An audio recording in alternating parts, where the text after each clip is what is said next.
Hello and welcome to the second episode of the One Complete Nerd podcast, where your hosts, I am Pete. And I'm Sam. And this week, get everybody and their stuff together because we're talking about Cowboy Bebop, the Netflix adaptation, and the original anime series. And we may wander off on a tangent here and there, as is standard. Sam, have you watched Cowboy Bebop? Yeah. Just before we get any further, I do want to be like, hey, guys, just quick spoiler warning. You don't have to skip the episode, but we're going to try and avoid serious spoilers. But for the anime, I'm going to be talking quite lengthy about it because it is 20 years old? Something like that. Yeah.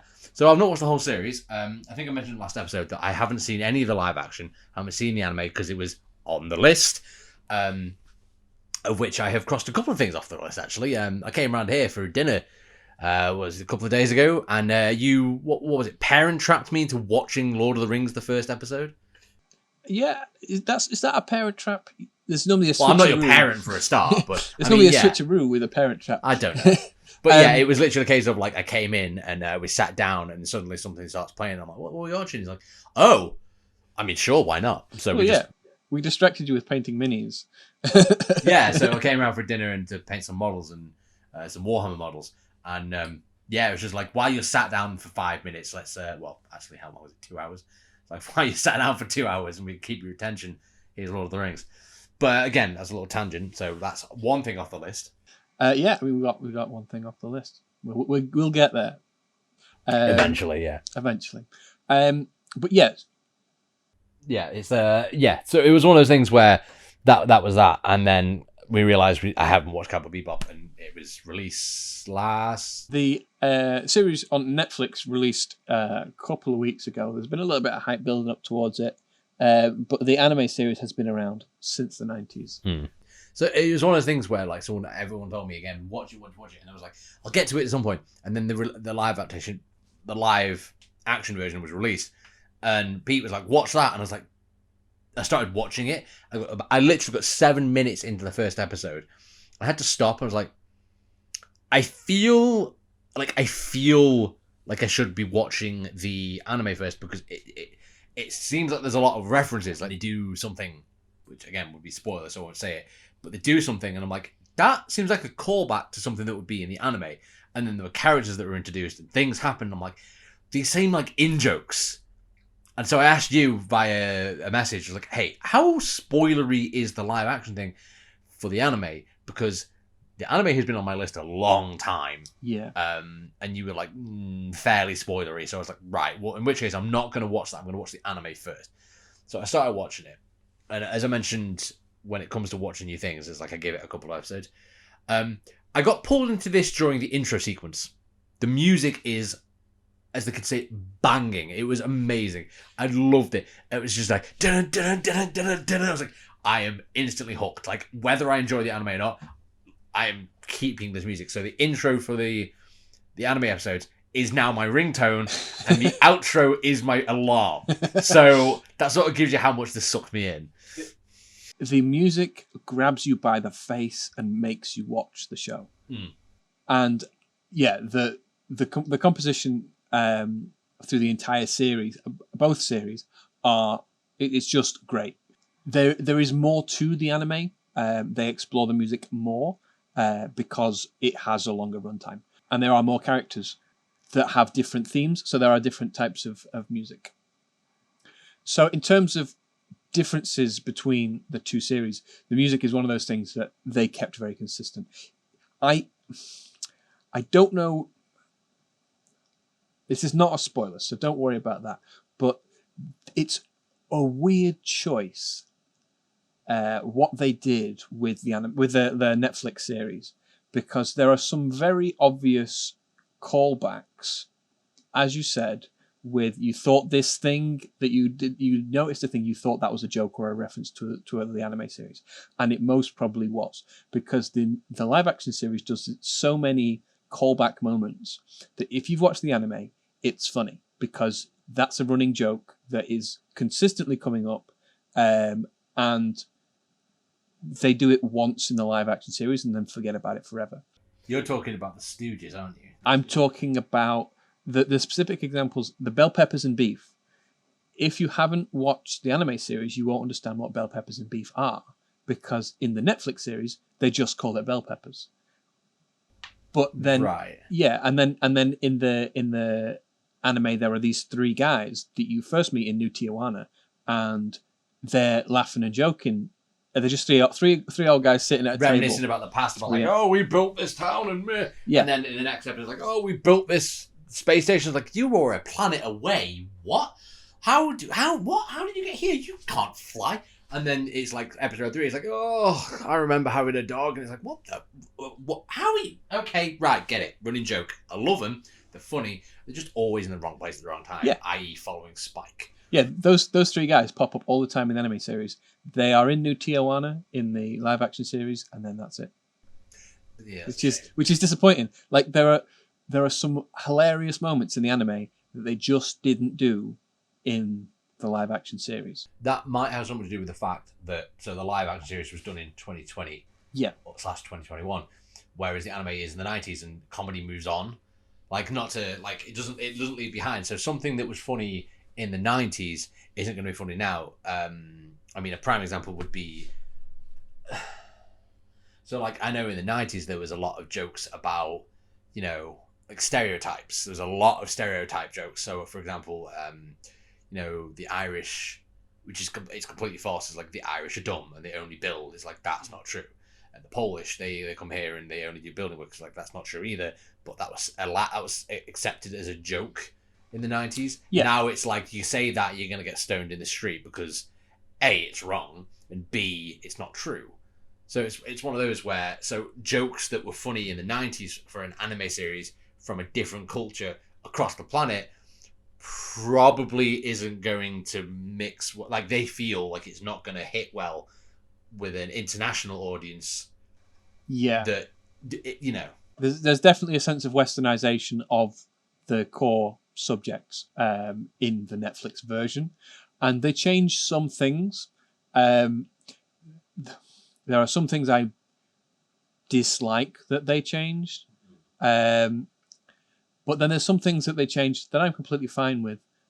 You haven't met the character of Annie yet, I don't think, in the series, but she's in maybe like half an episode, but they made her a very important character in the Netflix series. Okay. And I quite like that. Like the character changes completely from the Netflix. So you're saying they essentially expand on an unknown character to create a different, not a universe, because that's spamming into like Marvel territory, but like a different story in the sense that like, oh, this character has a bit more depth, therefore the story changes.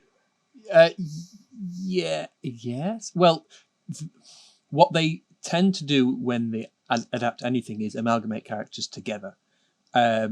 So they took some characters and they made them into like a base, into like a scene where you know you're always going back to. With animation, you can draw a panel. Yes. And you only have to visit it that one time.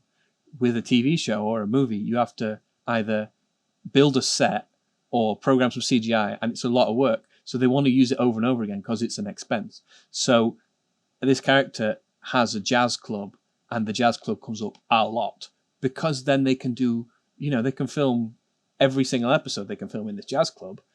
But what that has led to is that there is a lot more of Vicious and Julia in this series, significantly more than I wanted. And it's the Han Solo problem that we talked about last time. The anime series leaves Spike's past mysterious, and you get about 12 episodes just hanging around with the crew, doing bounties, before Vicious and Julia become like really talked about in the anime series. No, I've met Vicious. You've met Vicious. So I just like to point out I'm up to episode I've finished episode 7. Yeah. And I'm on to episode 8. And I've seen Vicious, and I've seen that there's something going on. I don't know what. There's hints and whatnot. But like, I've met the character. I know who you're talking about. Not met the other one you mentioned. Julia. Yeah. So those two, their story is linked together. You are 7 episodes in, and you have had half an episode of of those two characters, of Vicious specifically, you would get halfway through the first episode and you'd know who these people are, because they're talked about a lot. All of the mysteriousness of everybody's past is really quick. This is my major criticism of the Netflix series, is Faye's backstory. We meet Faye in episode 1. She's in about half the episode of the Netflix series. She pops up again in episode 4. And the first thing she does is she blurts out the deep core of her backstory to just some random guy. Just like, what's the phrase? Exposition to the audience. Yeah. Just straight away, in the first scene that she's in of that episode, she just explains her entire motivation. And in the anime series, you know Faye for 10 episodes before you find out anything about that. Yeah. And it's like in like the second episode when she was literally first introduced, it's like there's all the, like, again, there's a slight spoiler for the anime if you care, but it's one of those where it's like she's introduced and we're in space and there's a whole new world that I don't know the rules of this world.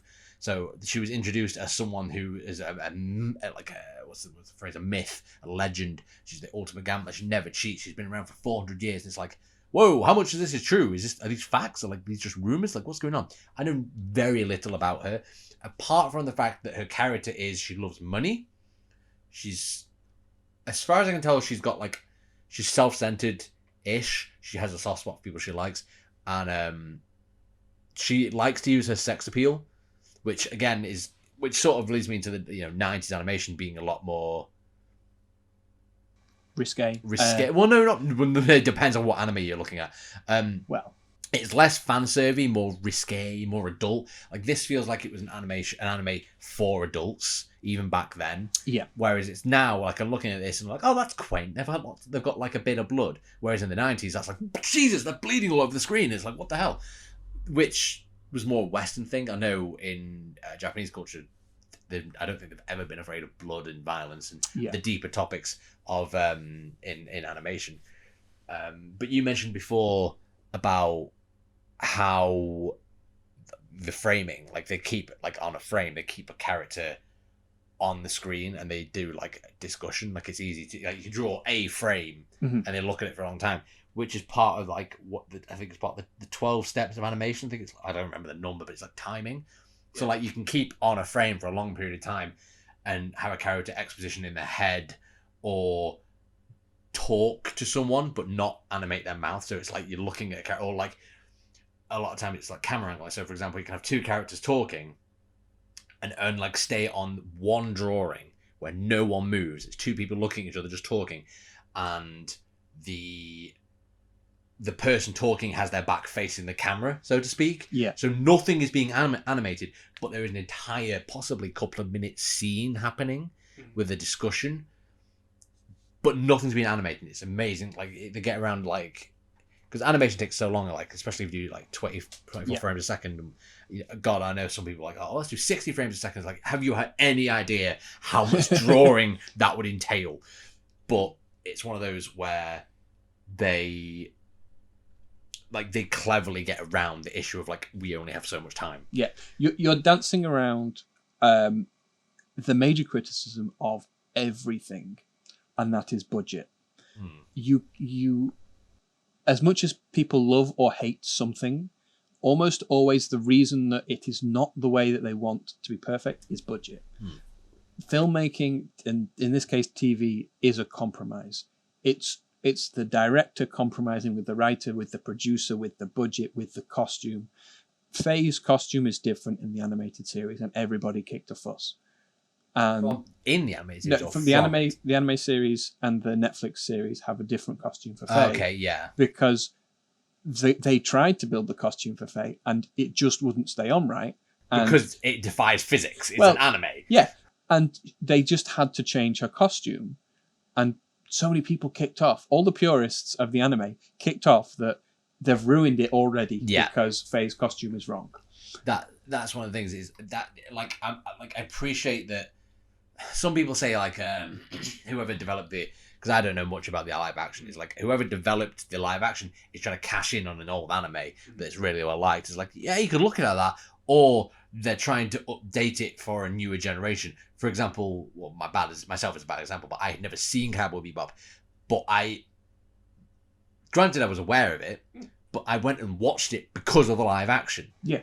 So, more people have watched, at this point, more people have watched Cowboy Bebop, the Netflix series, than have watched Cowboy Bebop, the anime. In recent years, yeah.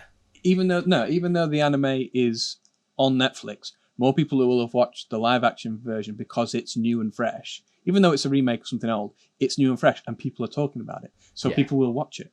And some of those people will then go over and watch the animated series as well. Once that is like, this is great. Where did you get the story? It's like it's actually an adaptation from anime. It's what? In the same way that, when they make a book into a film, people go and, like when Dune came out, people go and read Dune again. It's the same thing. People will go back and they'll watch the Cowboy Bebop anime because it exists.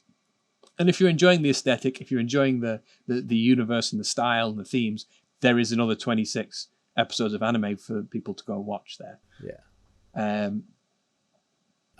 Of what I did see of the live action, like it's essentially first impressions, heavy spoiler warning for the first 7 minutes of the first episode, if that bothers you. They insult the guy, they have this big fight, and Spike's fighting, like, cool, they're introducing the main character. And then, boom, there's a new character. It's like, whoa. And he was like, Spike? And I'm like, what, Jet? And they had the back and forth. I'm like, I know this moment is meant to be me going, it's him! I don't know who him is. It's like, I don't know who this person is. He looks cool. He's aesthetically pleasing to look at. He fights like a badass. And he's got some fun lines. But it's not that I'm not getting the feeling that the director intended. Like, I don't know who this guy is. And then once it got to the fight scene, it's like, this guy's like a martial art guy. This is like big brute guy.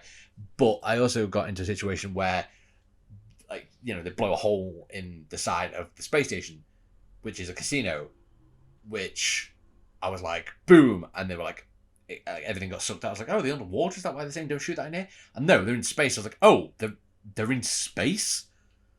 Okay. And then for some reason, the orb from Portal 2 was like, space, in my head.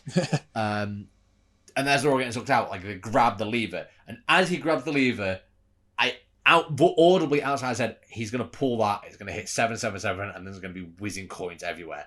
And not 30 seconds later, exactly that happened. And I was like, right, okay. They slammed the door, and Spike was like, hey, I can't kill this guy, but what about heavily injured? And I'm like, he's going to make a joke about hurting him, he's going to punch him, and he's going to say that it's fine to really hurt him. And sure enough, almost line for line, that happened. Like, I'm 7 seconds in, and 7 minutes in, and I'm predicting everything that's going to happen. So, yeah, I would say that with the Netflix series, a lot of the humor is predictable. And I don't know whether that is a symptom of the quality of the show or whether it is just our ability as audience members to have seen this so many times. We've seen so many things that our brain just goes, I recognize a pattern. Yes. Like, there's only so much you can do with there's only so much that jokes and, like, especially slapstick humor can do to cash in on those moments. Yeah, I think Tom and Jerry kind of got all the slapstick humor out of me. Yeah, and if you've watched a lot of Tom and Jerry, then none of that's funny anymore because I've watched every episode, or the original series. So that is one of the problems with the series. And I will go over. I could go over all of my problems with the series, and with the writing. And it boils down to the changes they made to Faye's character, how rushed it feels.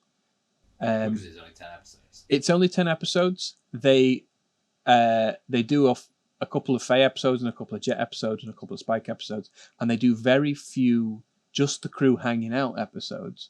And like I said before, you get 10 episodes of just the crew hanging out before backstory gets really brought into it. Well, hanging out, doing missions, interacting. Yeah. Like, you see them living their lives together. Yeah.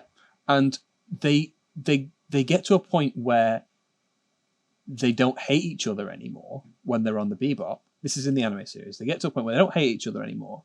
And then they start to have the heartfelt moments. Bonds, yeah. Yeah. By the way, just again, don't forget, I've only got to episode 7. No spoilers. I want to enjoy this. Yeah, I'm not spoiling anything for you, but the audience can't get you to you, but I can.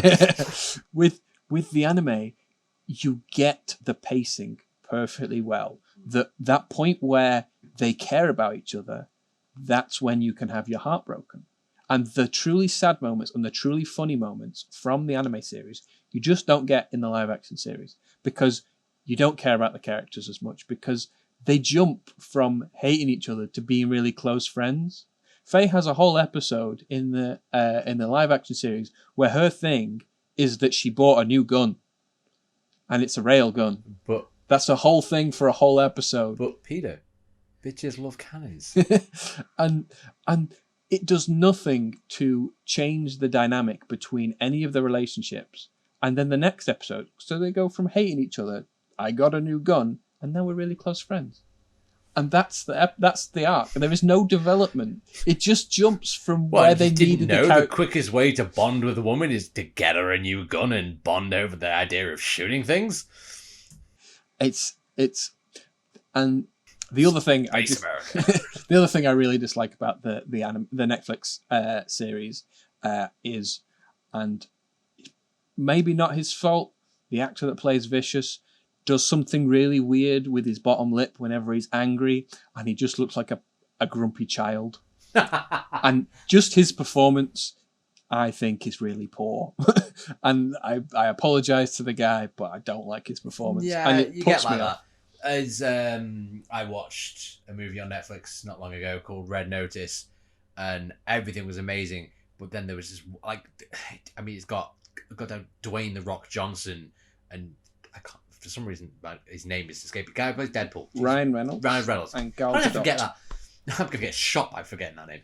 But Ryan Reynolds and friggin' Dwayne "The Rock" Johnson, two amazing characters, and they act really well, and they're really enjoyable. And there's just one character that's like a policewoman, like Interpol policewoman that comes in, and I'm like, I don't know if it's that their acting is so good that it overshadows you and highlights it, but I don't like your acting. Not attack on you or your character or anything, but it's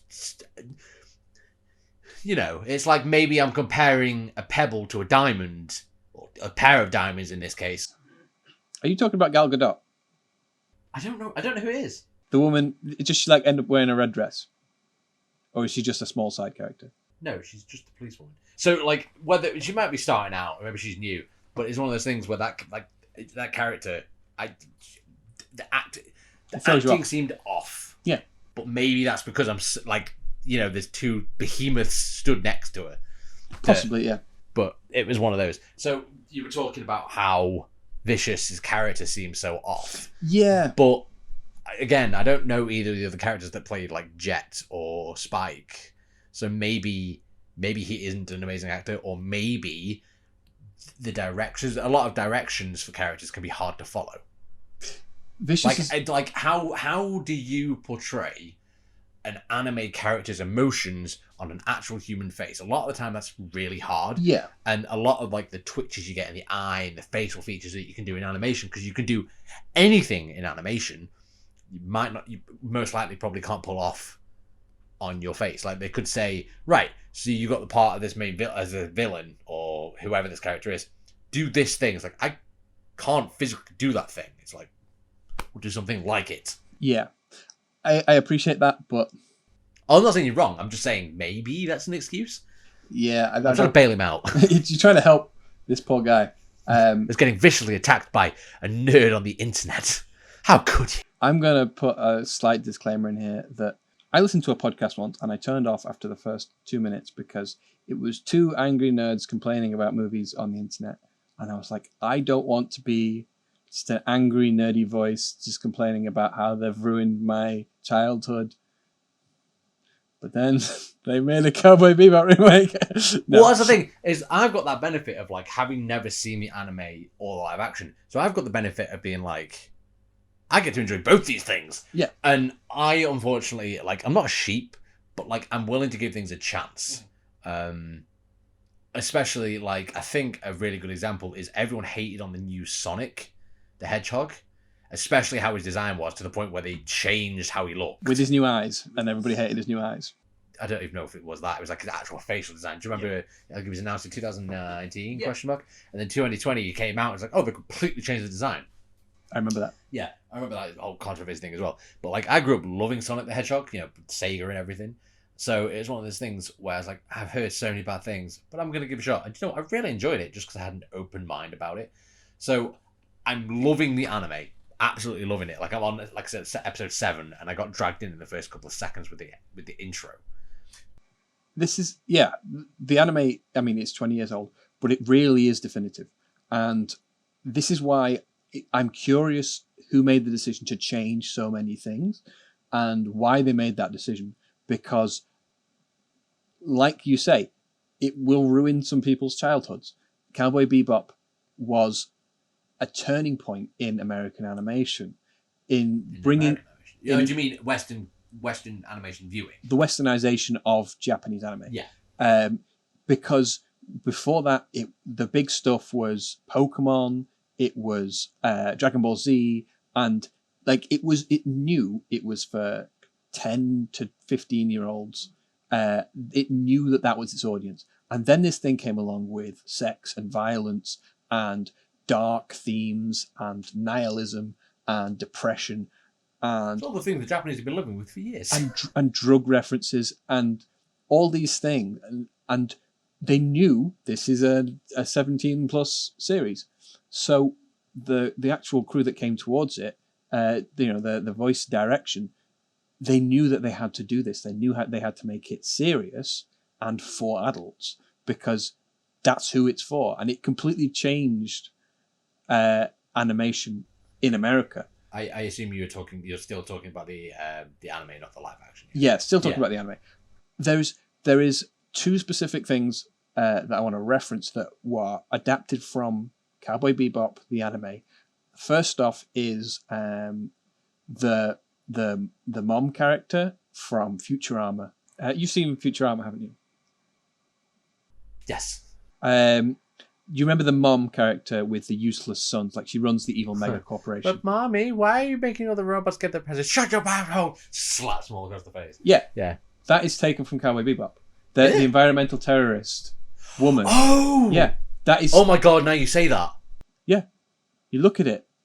Even like in Futurama, she has 3 kids, and in the Netflix series, she has 3 kids. It's even more obvious from the Netflix series. What? Yeah. Oh my god, that's crazy! I had never noticed that. They just lifted it from an international property that probably wasn't going to sue, and they just took. I mean, if you look at the character design, even the purple and the big hat. That's uncomfortably canny. Yeah, that you've mentioned that now. Yeah, and I will never be able to unsee that. Yeah, the other thing that was lifted directly is a super tiny detail. There is a moment when the crew is running around the Bebop. Bebop being the ship that they'll fly on, yeah. In the animated series, they're running around the ship, and there is a frame, and like I say, it's 6 seconds long, not even that, and 2 characters who run past what looks like an engine room, and it's the only time you ever see this room in the anime, and you see it for about 20 frames or whatever. If you look at it, and as soon as I saw it, I had seen Firefly before I'd seen Cowboy Bebop, and I saw the Firefly engine room. And in Firefly, they do half of the episodes in the series, they're in that engine room for 5 minutes at least. Pete's giving me a very shocked, angry look right now. Okay. Buffy. Buffy the Vampire Slayer. I know of it. Yeah. I've never seen it. Joss Whedon, who made Buffy, then went on to make Angel. And when Angel got cancelled, he decided he was going to do... I don't know what Angel is. Angel is a spin-off from Buffy. So after he made Angel, he made Firefly. And Firefly is a sci-fi western set in space, where the crew fly from planet to planet in a spaceship and do jobs. Sounds familiar. Sounds like Cowboy Bebop. Yeah. But the engine room from Firefly is taken from like 5 frames of animation. Like 20 frames. Yeah, that's interesting. What episode is that? I don't think I've seen that. I would know what you're talking about. From memory, it's somewhere towards the end of the series, and it'll be really difficult to spot. If you don't know both properties well, spotting it will be really difficult. If you don't know the engine room from the Firefly, if you wouldn't recognize it, it will be really difficult. Me. I like a challenge. So it's really important. And after Cowboy Bebop, the companies in America realized this is selling really well, and it was more popular in America than it was in Japan. Yeah. Was it? Yeah, it was more popular in America. I didn't know that. Yeah. And the themes, like, it's interesting because the themes are like Western and sci-fi. Well, not sci-fi, but like Western is an American thing. Yeah. So it's for American people. It's like, what do other people think about our culture? Which is an interesting sort of idea. So it became really popular in America. And after that, all these companies think, instead of making and animating a series, we can just buy a series and dub it over. I was gonna say the dub. I did while I'm listening to it in Japanese and reading the subtitles, as I do most all anime, mostly, except for with a few exceptions.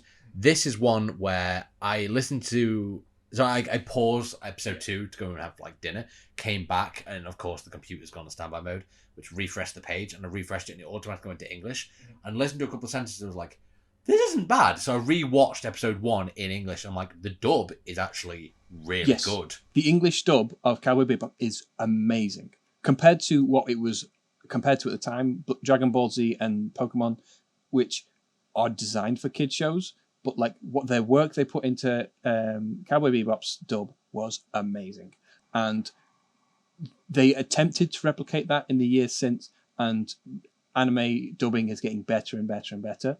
Well, on that note, it's like one of my first, like outside of Pokemon, Dragon Ball Z, Digimon, all the stuff I was meant to see on kid stuff. Is like there was an anime series that I ended up watching on Toonami. That's how old this is. Oh yeah, and it was called Outlaw Star. You ever heard of it? No. So it was a 26 episode series, and in the first spoiler warning for an anime that's just as old as Cowboy Bebop, and I think might have had the same animation team off the top of my head. Animation team, I should say. All of them had very similar style. It was really good, but it was about an outlaw in space. In the first episode, he's trying to steal some cargo, and he finds this briefcase that everyone's killing each other over, and it opens it up, and there is a naked woman / girl, I don't know, whatever it is, in there. Like, there's nudity, but it's sort of tasteful. It's not in your face fan service. So she sort of gets up and she's like, "Where am I? What's going on?" It's like, why are you cryogenically frozen in a suitcase? And it just goes on, and it's really adult themed. So I think there's episode 22 or something. The outlaw's younger brother falls in love with a girl who's about the same age as him, which because they're quite young, and they go to meet on a date, but they both neither of them know that the other is an outlaw whose objective is to kill the other one. So the brother obviously wins, killing the girl, and she's dead sad that she doesn't get to go on this date with the boy she likes. He goes to the date, she never turns up, and he has his heart broken. And it's never concluded that they find out, and to this day that bothers me. But that's what I mean. It's the dub of that was really good. And of course I watched it in dub because it was on TV at the time, and it was just really, really good. And it brings it back around to you saying that companies bought it and dubbed over it on more adult themed stuff because they realized there was a market for it. Which, I mean, look at it now. As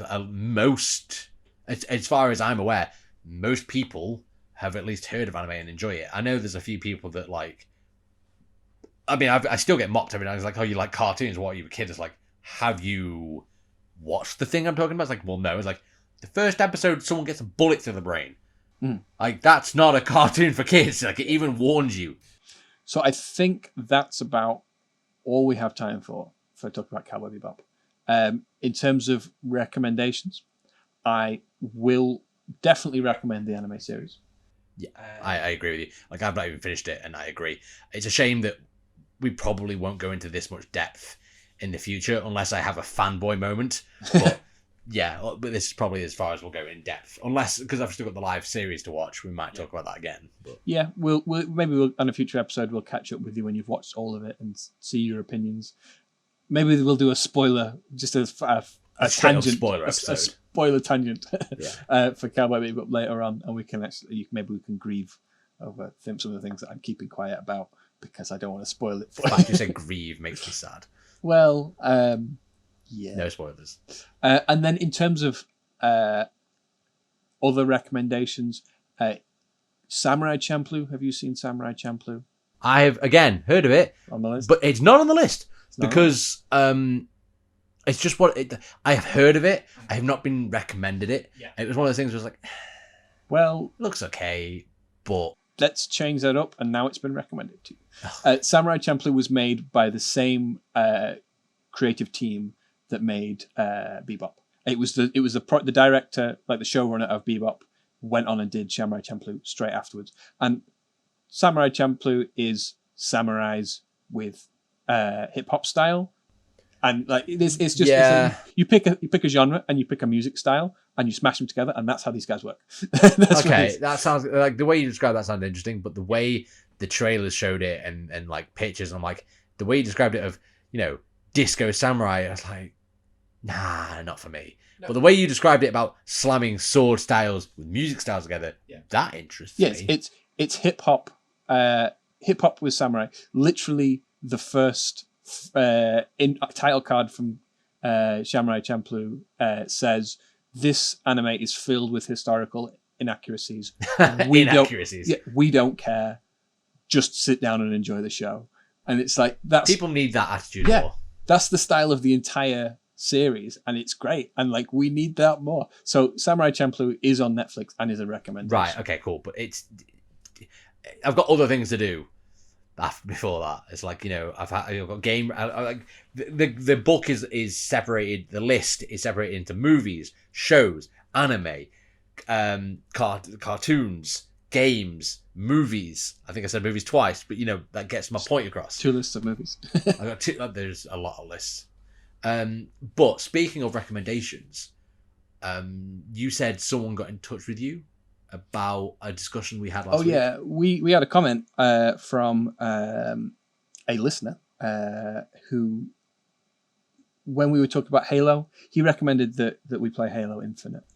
He says it feels a lot more like the old style, and Halo Infinite is currently, when we're recording this podcast, in the free open beta on Steam, so we could play Halo Infinite.